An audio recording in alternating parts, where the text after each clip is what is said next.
how these key visual resources, such as color, typography, texture, and shape, how they are used. The committee just had a quick talk. It didn't take us very long.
theoretically I could finish my degree this semester.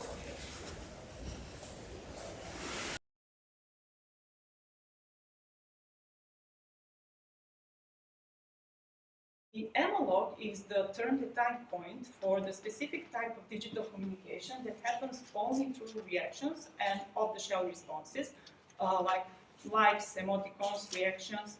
And this was particularly interesting to research during the time when I started, because this type of visual digital interaction could have been realized completely and only through emoticons and reactions. So this was the first time that it happened, because the platforms, they started to enable this type of communication.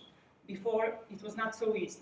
This is how it looks like. So the initiating move is the picture of a dog. And then the entire communication is completely in emoticons. So each of these comments are made by different people, and a reaction in those kind of pictorial forms and not leaving any kind of written comment. One way how face-to-face dialogues differ in digital communication is visually. They are represented like this. That here we see that it can be interrupted because what occurs very often is that the interaction is interrupted, but we don't see it visually. Visually, it seems like it's completely uninterrupted. But if we look at the dates, we see that there is a 1 month break in between.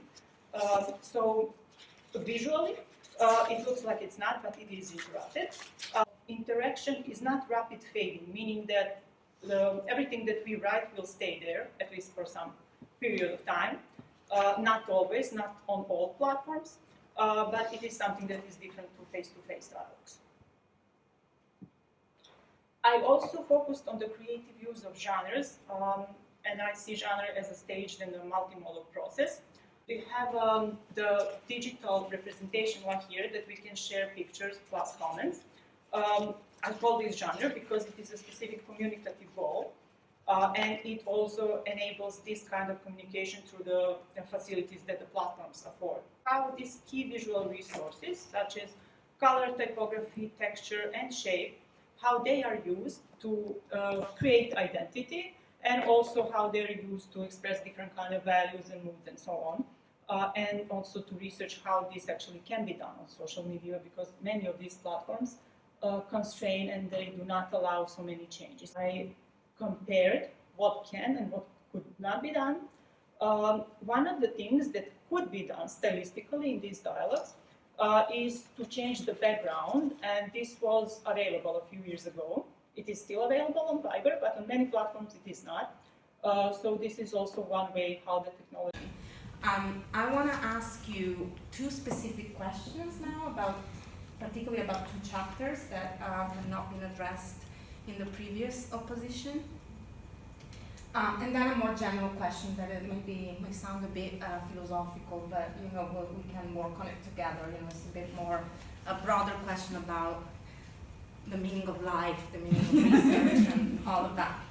So let me start from the first question. And before I get to the question, I want to say a couple of things about your chapter. And I will try to do it quite clearly, because I am very monomodal here. I don't have the PowerPoint and I have the bullet points in the pictures, so bear with me and do ask questions if you don't understand something I'm saying. So in chapter 4 specifically, you complement the previous chapter's analysis of multimodal dialogical exchange with an examination of style, right? You spoke about it a bit in your presentation, and I'm quite interested in this notion of style here. And specifically, you ask how backgrounds, color, typography, texture, all things you've just also talked about, express different values and also create both personal and corporate identities in multimodal social media dialogue. And then you also talked about your parametric approach, which is where, in a way, all that detail comes from, and that richness in terms of your findings comes from. So we're happy with that, okay? So we really appreciated your ability to engage with a variety of visual resources in detail in this discussion of how social media are used not only to connect and share with others, but also to communicate one's own personal or corporate identity depending on the communicative context. And I want to stress this because this focus on both the types of connectivity and the range of identity claims that are enabled by different social media platforms in different contexts is something that can enrich existing literature on social media communication. So it's something you should really hang on to, because usually work in this area, other research in this area tends to often focus on, rather on connectivity or identity alone, okay? So I think this is a very good focus that you can, when you further develop your work for publication and so on, that you really should maximize on, okay? Because that's kind of a bridge between two different bodies of literature that sometimes, often, and I mean, I may not be completely up to date on the literature, but they don't seem to speak each other as much as it could be. We also appreciated the social semiotic focus of your thesis on how people talk about social semiotic resources, such as the color choices made by different social media platforms, for example, because this is something that enriches, again, our understanding of how social media users actually may feel about their own stylistic choices, or why they do what they do, what do they get out of it, that's really, again, something you really need to develop further with your next steps if you want to publish this, in terms of making those connections between the actual semiotic resources, the detail of the semiotic resources, and the social dimension, which obviously you have a social semiotic approach here. And then we get to the point where the question starts building up, okay? So what was less clear, in our view, was whether and how the key semiotic, features of social media platforms shape and in fact constrain the stylistic choices that their users may make when engaging in multimodal dialogue. You addressed this a bit in your presentation again, but I didn't feel like it was fully developed in your discussion, particularly in this chapter. So now I would like to ask you to engage, and I will leave as much, I would like you to really engage in a critical discussion and reflection, so I will leave some time for you to do that. I would like you to engage in a critical reflection on the relationship and interplay of social media users' styles as expression of their own individual and personal identities, which you really mined your data for, and the styles that are promoted by the social media platforms themselves and through which social media users' multimodal dialogues also take place. And let me explain this even more clearly. So in other words, the question is, what does a critical evaluation of the corporate and platform-specific styles of the various types of social media discussed here add to an understanding of how social media users may be both constrained and enabled in the communication of their own personal styles, and therefore also in expressing their own identities. To give you an example, and the example may not be precise because I don't have it right in front of me, but talk how Viber discusses or explains their choice of color, the choice of the purple color in relation to how that should express their identity, their corporate, if you want, identity, their social media identity. Yes. That obviously is corporate talk, it's promotional talk. Yeah. It's not an actual analysis of what they do, it's just what they say they do for a particular reason. So what I would like to know more from you is if you have a very good sense here of an analysis of actually what these platforms do from that point of view, from the stylistic point of view, that actually may have an impact, quite an important impact, on how social media users end up expressing their own personal identities online in social media platforms. Is that clear? Yes. Okay. So I'll leave you. Yes. Yes. Okay. Well, specifically with Viber, Yes, they use purple as their corporate color, and I remember that they claim that they use purple to communicate reliability and trust. That is their claim. Why I think that this is important to study because I think there are three ways how this stylistic choices are occurring on the platform. So the first one comes from the people who design the platform, so from the system, and then we see the outcome, and we as users can do or we cannot do something, and then we see how this come across.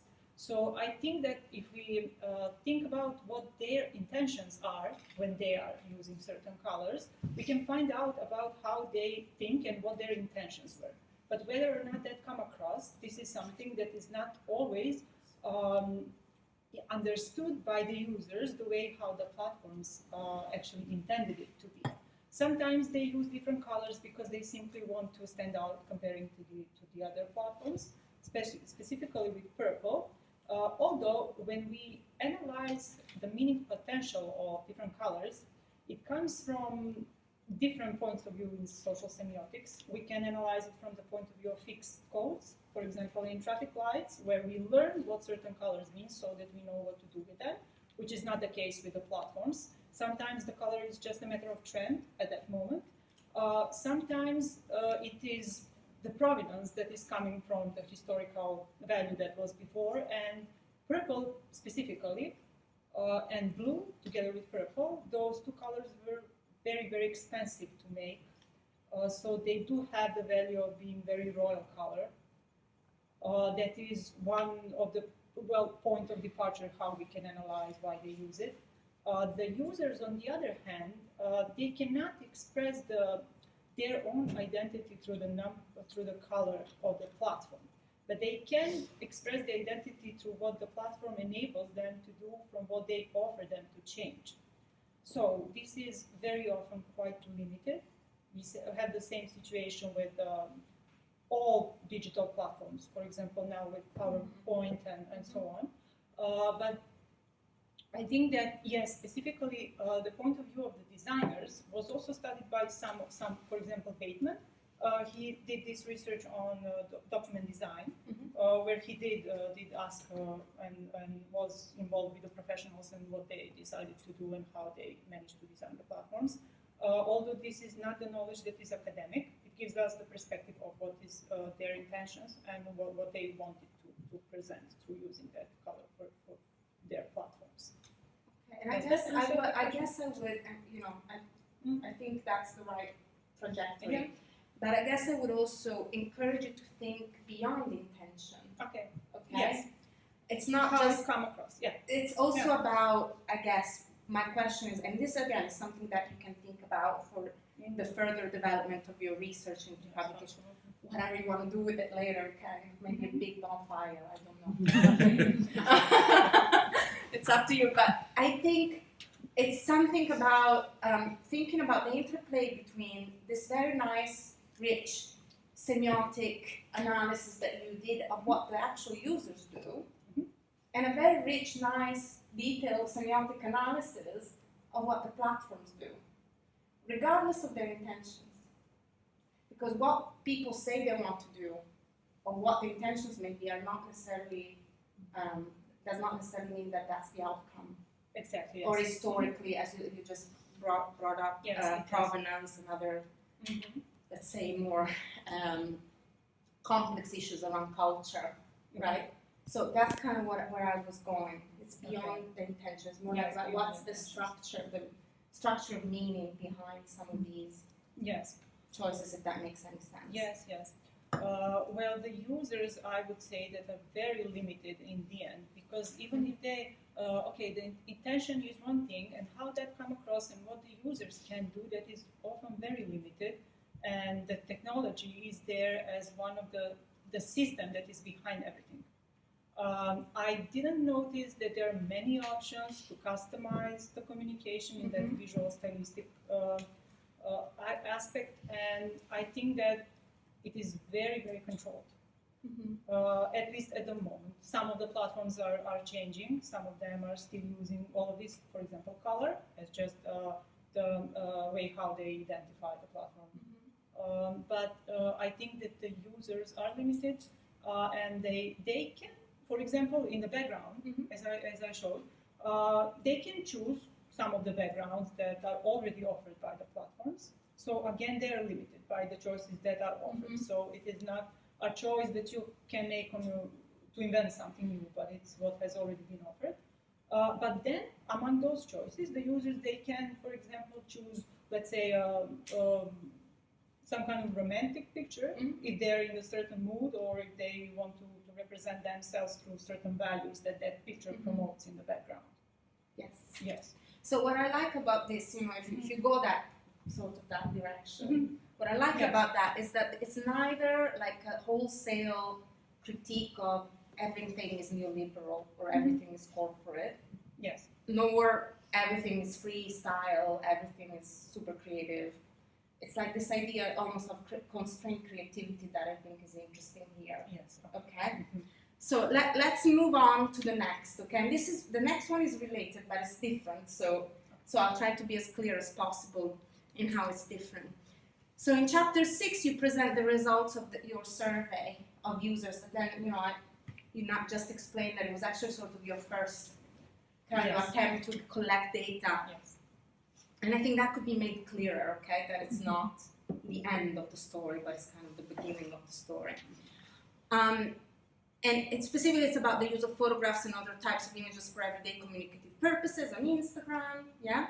Yes. And again, we appreciated your approach to designing the survey in such a way that respondents were both enabled and encouraged to offer quite nuanced and also unexpected views, I found. As this is something that, again, enriches your and our understanding of the not always so linear motivations behind people's choices. Again, intentions sometimes are really trumped by a lot of other things, right? Like emotions and things people do because they don't know why, okay?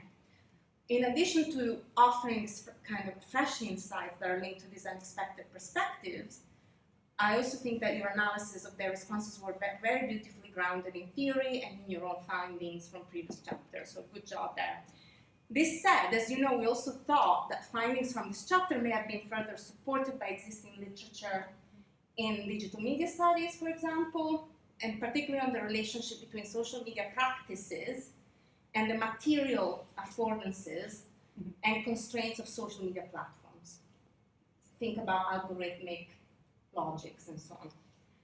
So here, I would like to ask you to consider how your research participants' communicative choices and feelings, again, about the semiotic resources they choose to use, may also be connected to the broader architectures, again, algorithmic architectures maybe, but also institutional architectures, economic architectures, and so on, of the platforms that they use. For example, in terms of the types of communicative genres and the types of connectivity that these promote, or on the other hand, discourage through their affordances and algorithmic characteristics. So in other words, the question is, how do the material and ideological structures, if you want to call them that way, of specific social media platforms contribute to shaping your respondents' approaches to multimodal social media dialogue, both in terms of their practices, literally what they do, and their motivations, what they say they tend to do, or the reasons behind what they do. Okay. Can you expand a bit on that? Yes. Okay. I think that the users, when they are asked how they feel about certain practices, this is something that was the main, because I did this first, and it was the beginning of my research. It was quite difficult to make a good kind of survey and the questions that allows them to really answer and to explain how they feel about the technological resources. Although, because I left them with many open-ended questions, they explain further how they feel, and I think that also gave me a good insight of how to approach the data that I collected from the survey. I think they also, my main finding there was that they noticed how limited they are, and very often with many answers, they emphasize that they are aware that there are many limitations, and it is not the way how maybe they would prefer for the platform to work. But because of these possibilities that they have on the platform, they accept the platform and they still find it useful for the purposes that they want to use on the platform. So they are very aware, but they do not critique the system, and they accept it as it is, which was also a very interesting finding, because I was expecting for more users to be very critical, but they actually showed that they use the platform because they like it. And that's why they accepted what is offered. They like the embedded choices. Yes, yes. Okay, thank you. And I will just conclude. I know I have only a few minutes left, and I think this is a very open question. Yes, the general one. Yes, and this connects to what Per was talking about earlier in terms of what are your 3 key findings, right? We asked you. And I'm not asking you that again, but I guess I'm always intrigued by multimodal social semiotic research that really goes into the detail of a particular genre or particular type of text to create a model, which, as you said, also cannot necessarily be applied to every single social media platform. But if there is this idea of trying to really create almost like a taxonomy, a model of what's going on.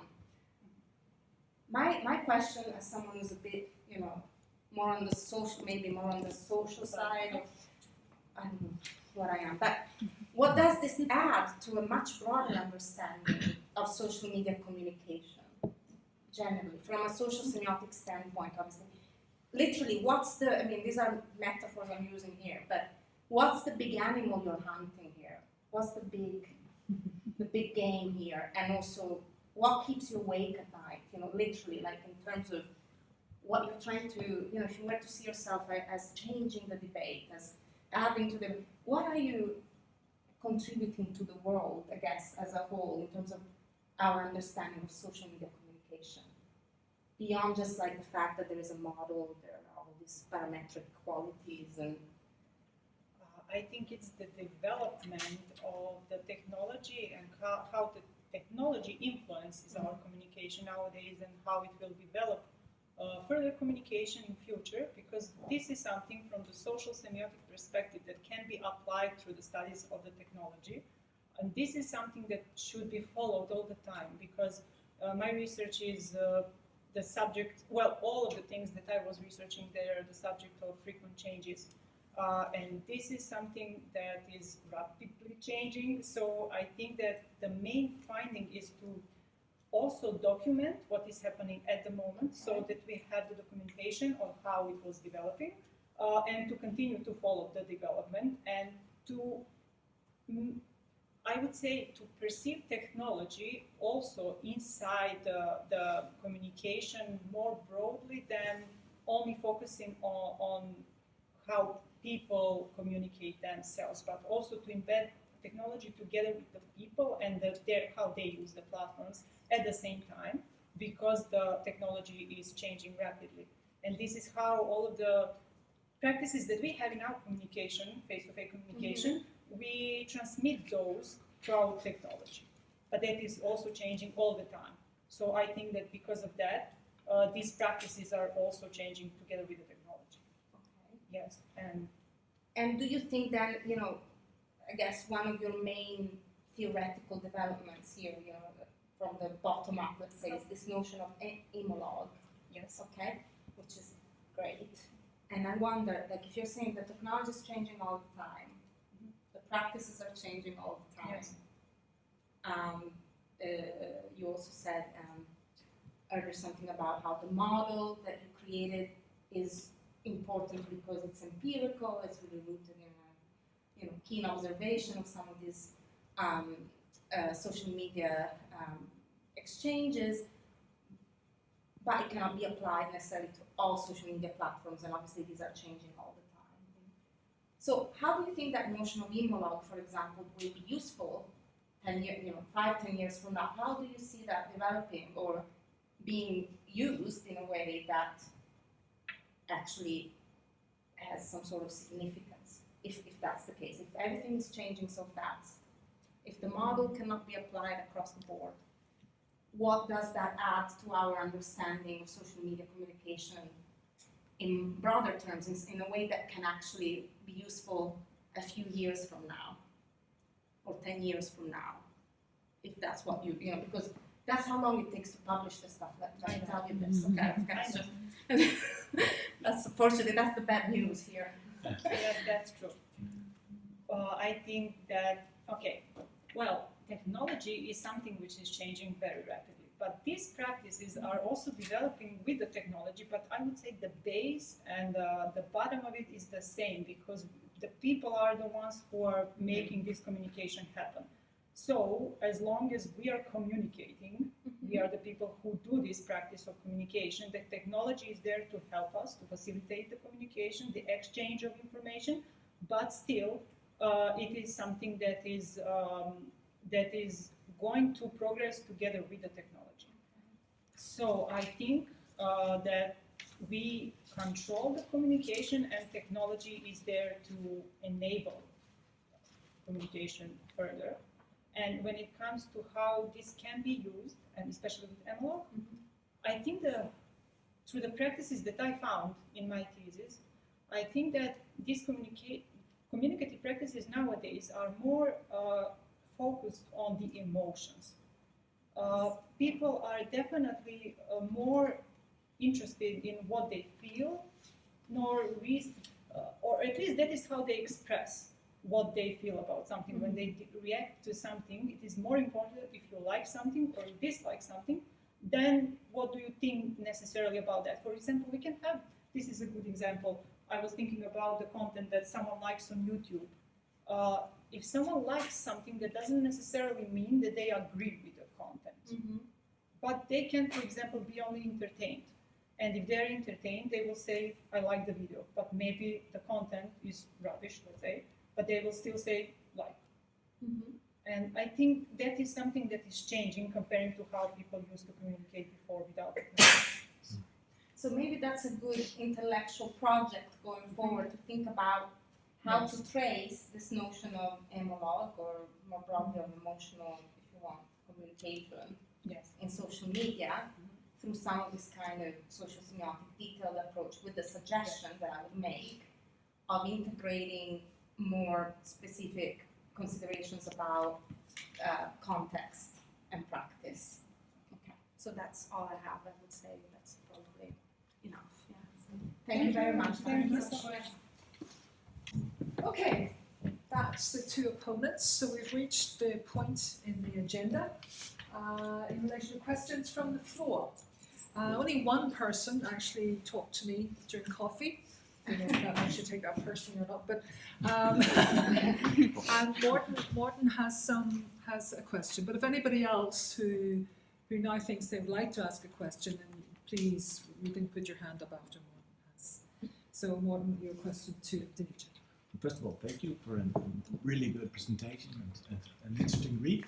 I have a really small one. First of all, the small question is, could you just help me remember if I read and heard you correctly that distinguishing between the artistic photo and the snapshot? You said that one characteristic about the artistic photo was that it was filterless or not filtered, or yes, that they use filters less, and that is because this is why. Because I found out that they don't consider filters that are offered by the platforms as a professional tool. So in artistic photos, they simply do not want to do it because they think and feel that the photos may not look professional in the end. Yes, so they want to use their own for digital editing that can make the photos the way they like.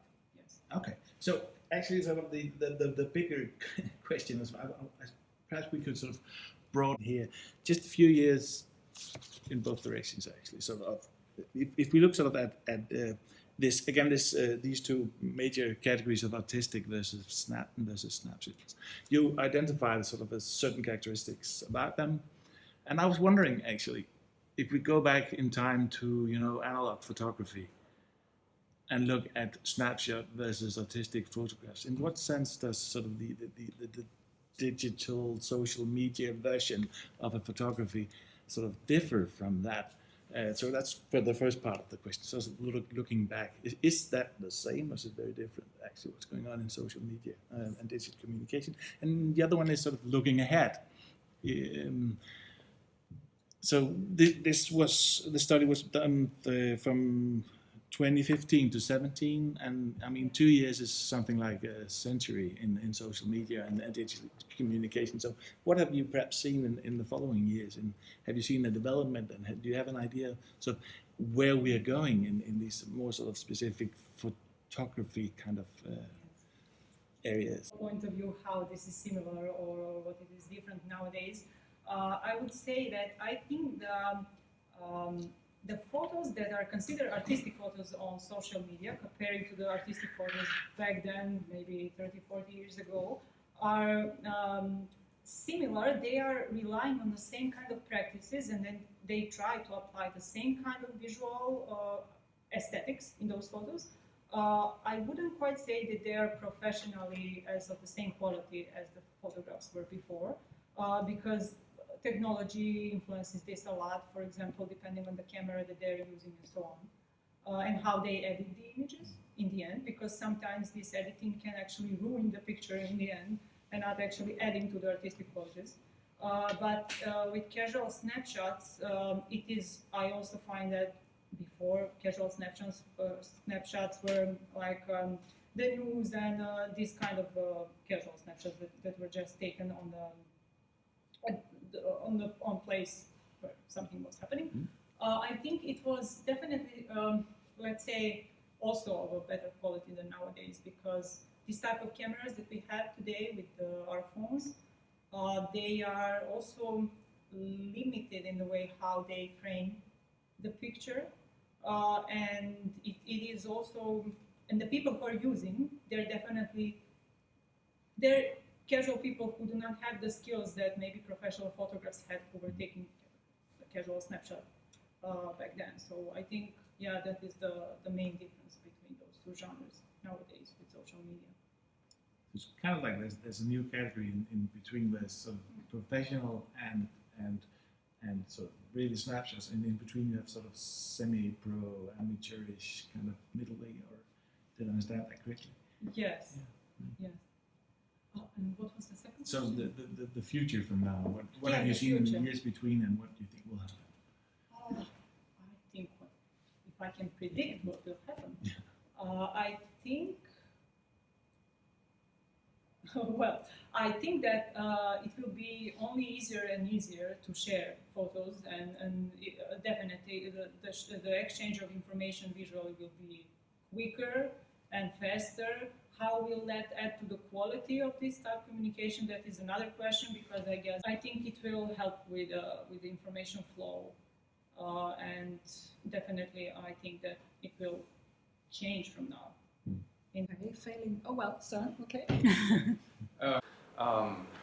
One could say that it is more or less up to the designers of the platforms to determine which kind of technology we have available. Would you agree with that it's sort of the technology that drives the way that our semiotic landscape evolves, or is it up to the users and their use of the technology that sort of... Yes, and that was one of the main questions that I had in the thesis and in the research. And now when I finished it, I think that technology is a starting point when it comes to what is afforded. But then how people are going to use these resources, that comes to their own skills, their knowledge, their intentions, and their interests, I guess. So in the end, I think that it is as limited as it is, it also gives a certain space for creativity and for freedom for the users to use these platforms. Again, that depends on the users then, from that point on. But still, it is very limited, and I think that, yes, technology, I see technology as people as well, because people are the ones who design this. So there is not much difference there, but it's only who the system is and who are the users and the position that those two categories have in communication. Yes, yes, but they're all people. Only that some of them have more or less power. Yes, only that. Does that answer your question? Okay. Okay, well, in the absence of a question from the floor, I will ask a question myself. I noticed you were talking about Emelog, and I noticed one of the examples you gave where you have people who use emoticons, emojis, to really, so they're not really using language in the sort of traditional sense, if you like. But I'm just wondering, because research in relation to emoticons and such like would indicate that there's no simple or one-to-one relationship between an emoticon and an emotion. Just like you can't take a like for a like in a traditional sense, likewise with some emoticons, you can't necessarily assume that the communicative function of the emoticon is, if you like, the emotion that you think might be represented by the actual symbol. I don't know if you have looked at that or if you considered that in part of this Emelog type idea, particularly if you're thinking about, if you like, the language of emojis or emoticons. Well, I have to say that I didn't go into detail about that when I was writing that part, because I identified that practice as Emelog, so it was more a generalized approach how this can be defined as a communicative practice. But it is a good point, and of course this whole topic on Emelog can be further developed and go into greater details, because it's only one small aspect that I presented in the thesis, but yes, it should be But taken. I think it's, if Yes. we're talking about how people change, I think particularly how Yes, people yes. are using these symbols, especially for communicative and interactional purposes, could be really, really interesting. And then a last one as a social linguist, when you talk to all these people in responses, did you do anything about their age, their gender, their background, their Yes, I did. Yeah, Yes, okay. yes, I have the. And was there anything interesting there in terms of? It was interesting that people that not only young people use it. I also get the data that all ages were there, and that people over 40, 50, 60 years of age, they were also on the platform. That was surprising, because at the time, that was in 2015, I expected to be more of a younger generation, but it was somewhere not completely the same, but yeah, there were many of the users that were older as well. And in terms of gender, I had more women than men answering the survey. Yes. Often, right? Well, it is. I mean, she says. As the head of the committee on equality, she makes a stereotype statement there. Okay. Any more questions from the floor? Because if not, I will hand the floor to, or give the floor even, to Nina. All right. Well, Yeah. Nina, Thank you. the floor is yours. Thank you.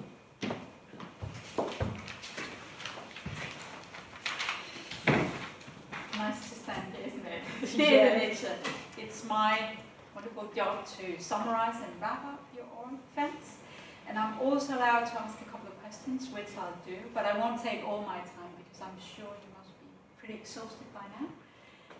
Okay. You're okay, that's good. Okay. But I'd like to start by congratulating you on having written a thesis that the committee agrees makes an important contribution to the study of social media. Yeah. So in your thesis you set out to explore multimodal communication on social media. You do so by using social semiotic multimodal approach, and more specifically the semiotic technology approach to uncover affordances and constraints of a range of social media platforms. You decided to focus on multimodal dialogue and photographic style, and you examined data from lots of different media platforms that you showed us in your introduction here. And quite a lot of data, in fact, which the committee agreed is an obvious strength of your thesis. And you also incorporated findings from the survey of you made to include the users' views, which we like as well. I'll come back to that, I believe, in our discussion in But we concluded that your work shows that you are, and this is tricky to say, I practiced all morning, very well versed in the social semiotic approach to multimodal communication, that you're able to mobilize a range of data collection and analytical methods, so you combine quite a lot of things for different purposes. So, and we agreed, and I think both Pierre and Georgia have said that too, that you analysis result in many good observations and original findings. So that's good. And also your contributions and findings. For instance, MLOG that both Pierre and Georgia has talked about.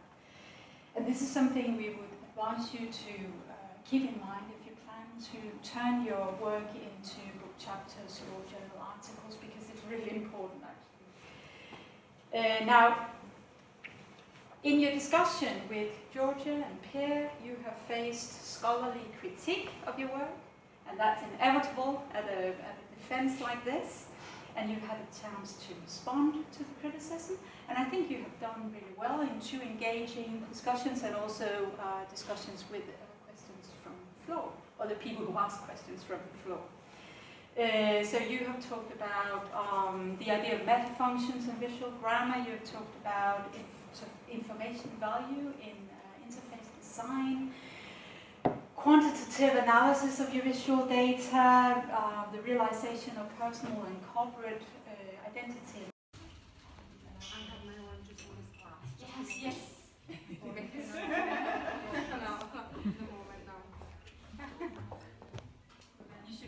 You should have a glass of wine.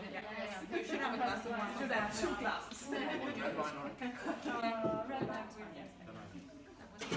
The committee just had a quick talk. It didn't take us very long.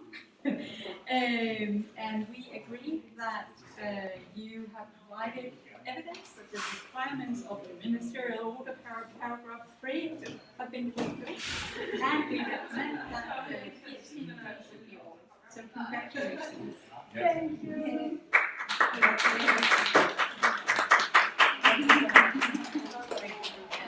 So, yes. Cheers. Cheers. And now you deserve a lot.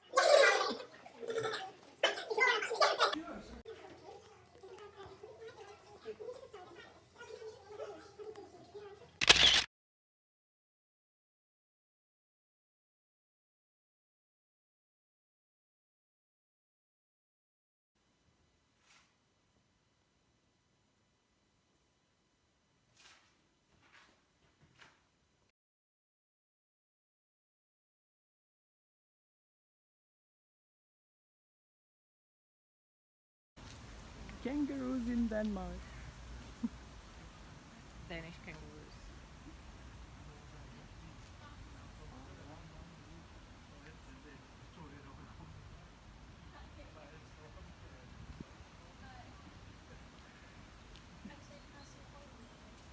I think he's hungry.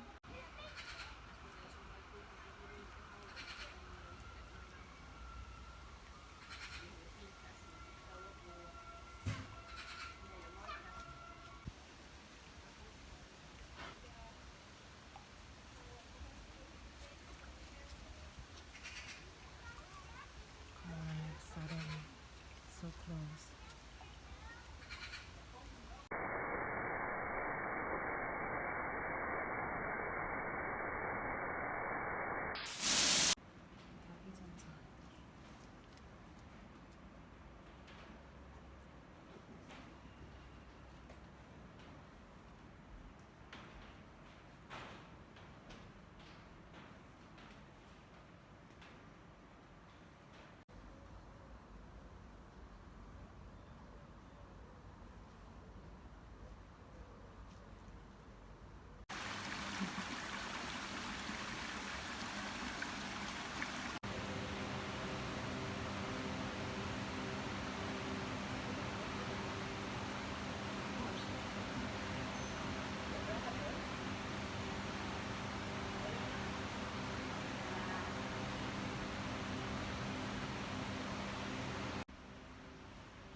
The other one is coming. Look at him.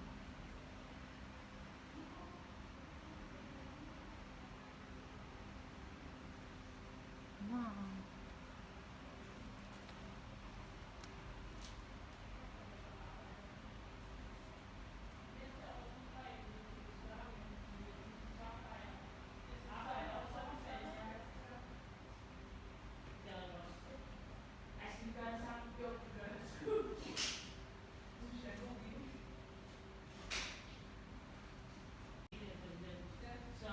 Så jeg skrev ud på Facebook, på vores gruppe, så skrev jeg, det her er sådan en gruppe, vi har en gruppe, det skal gøre sig rent ASAP, altså et super spørgsmål. Og så havde de gjort det der mere, og jeg var sådan,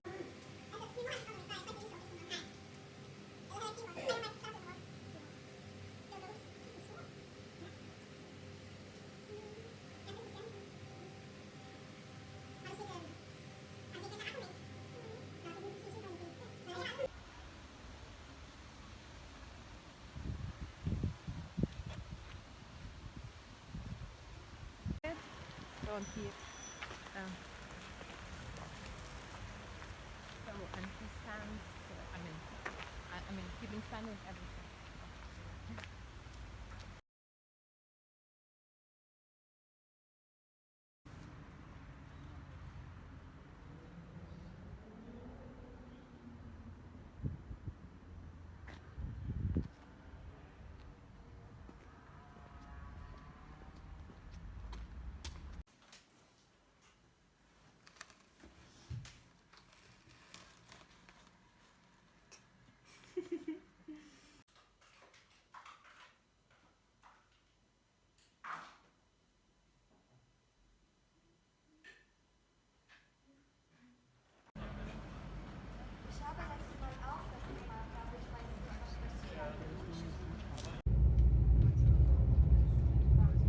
Fordi hvis han så siger, at han skal nok selv betale det lige pludselig, ud af det blå,